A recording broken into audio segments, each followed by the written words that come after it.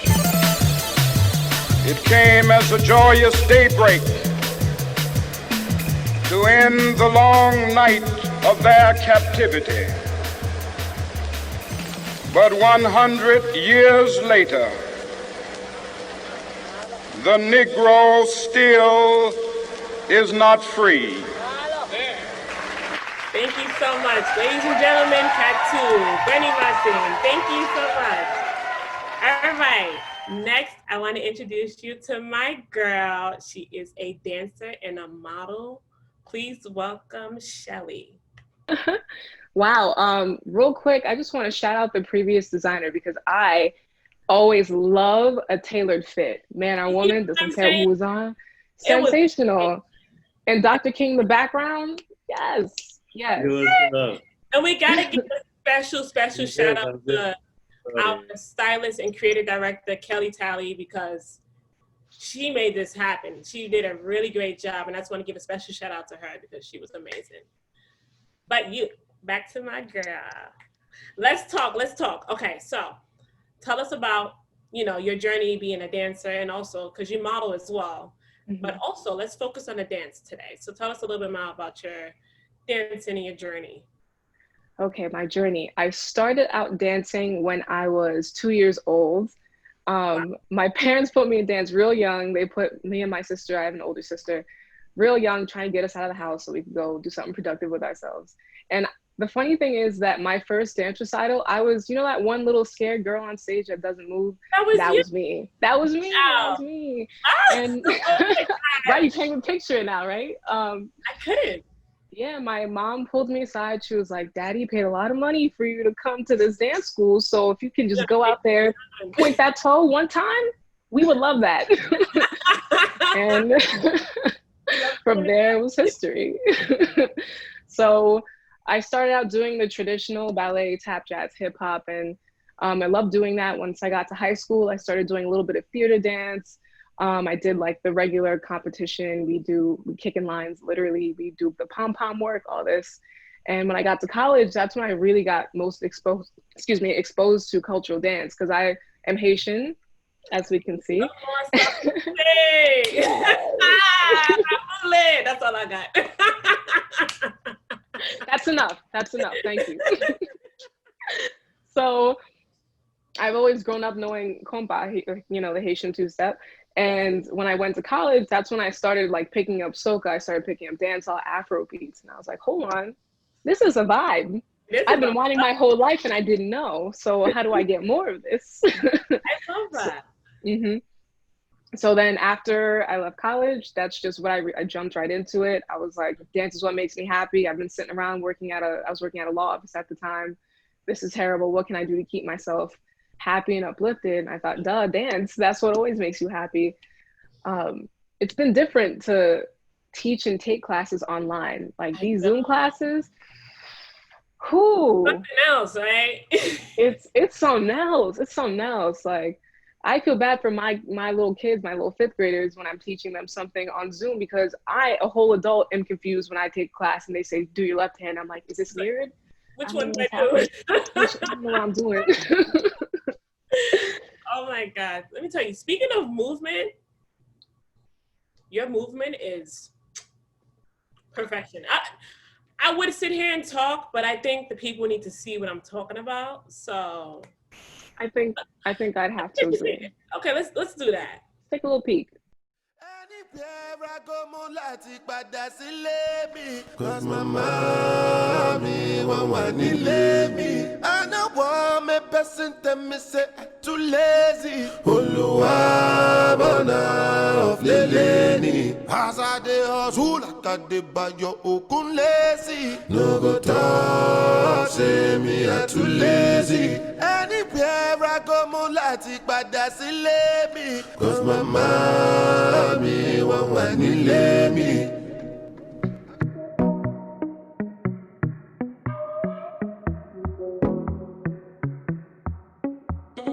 Funkilla.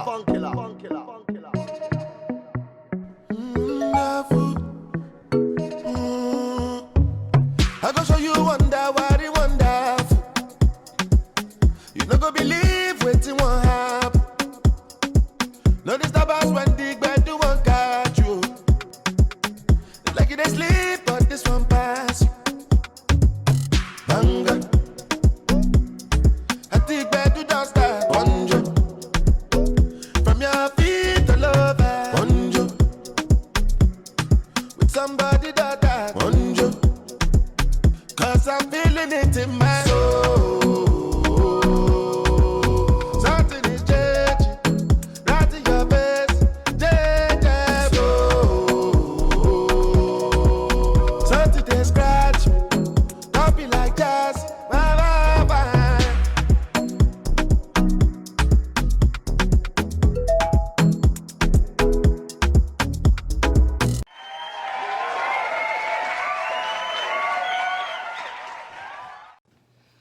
Sac Passe, what's up? My name is Shelly. Please follow me at she.ill.2 to follow me on my dance journey, on my creative journey, my modeling journey. I have a class coming up with my class Wine After Wine.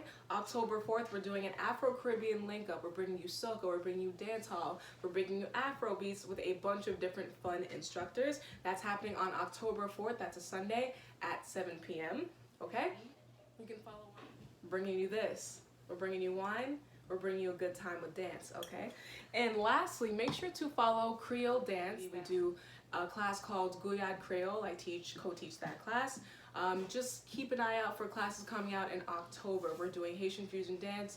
We blend both traditional dance, more contemporary Haitian dance, and then we put in a little bit of Afro, a little bit of Caribbean in there, all right? I also want to thank everyone that has contributed to Buy Now Fashion Week. I want to thank everyone at MCMG, and I want to thank Onyeka for being such a wonderful interviewer. Goodbye. Ladies and gentlemen, Shelly. If I can spit like that, my whole life would change. But I'm going to take one of her classes. And last but not least, I want to introduce you to our last designer. I'm super excited for this designer because her pieces are, it's a whole vibe. Like, I can't even explain how great it is. So give it up for Janice Legere of Noir. Let's start with this piece you have right here. We can start with that because I'm excited. Tell me a little bit about her. Excuse me, you want me to describe her and explain her? Let's talk about her. Like, what's going on? Okay, this is one of my new swimwear, resort wear collections. It's a foreign money print. I do, my brand really focuses on lifestyle resort wear. So, you know, people who love to go on vacation, or if you want to do a little staycation, I do love the little glitz and glam. I come from a background, I'm Trinidadian, and I come from I want to embrace my culture in there, the carnival, the costumes, the adornments, the brightness, and the details of that. And so that's why I like to use a lot of like sequins, embellishments, and whatnot to keep it to make it stand out, and not make it be like what you see in the store. It's one of a kind, and it's a piece that you can go somewhere and you will definitely stand out of everybody. You won't have something that anybody else has. See, we love that. So what was your first piece that you started with? Did you start with resort wear, or did you start, well, like, what was your first piece you started? My first piece, I actually designed prom dresses. I actually designed a prom dress for my sister, my older sister. Oh my God, I wish you could. So I do custom outfits, custom gowns, dresses, party outfits, anything for special occasions. Because of COVID, I had to shift gears. A lot of people were home, they weren't traveling, they couldn't travel, couldn't go on vacation. So I decided to start activewear line. So it's like activewear, loungewear, athleisure is what I call it. That's the industry term because it's something that you can wear to stay active. You can go to the gym in, or you can wear it as a casual clothing in the house, or even to run to the grocery, which everybody was doing. You have to look good anywhere you go. Exactly, and that's what I pride myself on. I make sure my girls, all my customers, my clients, the people who I design for, they look good in what they wear, they feel good in what they wear, and they highlight their natural sexy curves. So, and even if a lot of the pieces that I designed for this collection that you're about to see, they're kind of like something that you can wear even if you want to go out for a little dinner date night out. Yes, with some heels. Yes. So yeah, I'm meticulously pick out my details and the fabrics meticulously so that I can make sure that it's versatile. I love it. So you know what? Let me just start talking because I think the people are ready to see this collection right now. So I am ready. Okay. Let's get I'm started. ready too. Okay. Good. All right, let's go. I would not have admitted my own inequality, even though I had been refused apartments by landlords who would not rent to women, and refused access to supposedly public places.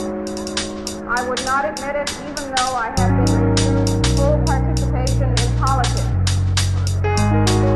Now, thanks to the spirit of equality in the air, and to the work of many of my more foresighted sisters, I no longer accept society's judgment that my group is second class.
someone is cruel or acts like a bully, you don't stoop to their level.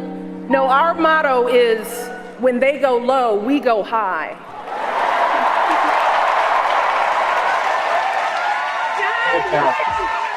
That was amazing. And we have come to the end of our show. I want to thank our hostess, Onyeka Deborah. Thank you for having me, guys. It's been so much fun. And make sure to hashtag BNFW. If you're in your living room and you feel like you want to take a picture of yourself, then tag BNFW. Let us know you were watching the show. That would be dope. We will post you because we will post anything. It's all good. It's a fan page, so we want people to, to patronize the page and start to build up. We need momentum. And the reason why we put this event together is for you guys to shop from these designers. So it's entertainment. We dropped in some knowledge. I'd like to thank, Martin Luther King Jr. and Gloria Steinem and Michelle Obama for dropping knowledge during the fashion show, because we need that too. Shop from these designers. We're going to be posting, obviously, over the next couple of weeks. We took some fantastic photos as well of all of these collections, so we're going to be posting those. Stay tuned. All right. You'll see links. You'll see discount codes. You'll see all kinds of goodies. All right. This is just the beginning. We're building momentum. All right. So stay tuned. Stay with us. Once again, thanks again for tuning in. Thank you. Thank you. Shout out to the crew as well. Shout out to the fantastic models and everybody who worked on the show. Fantastic work.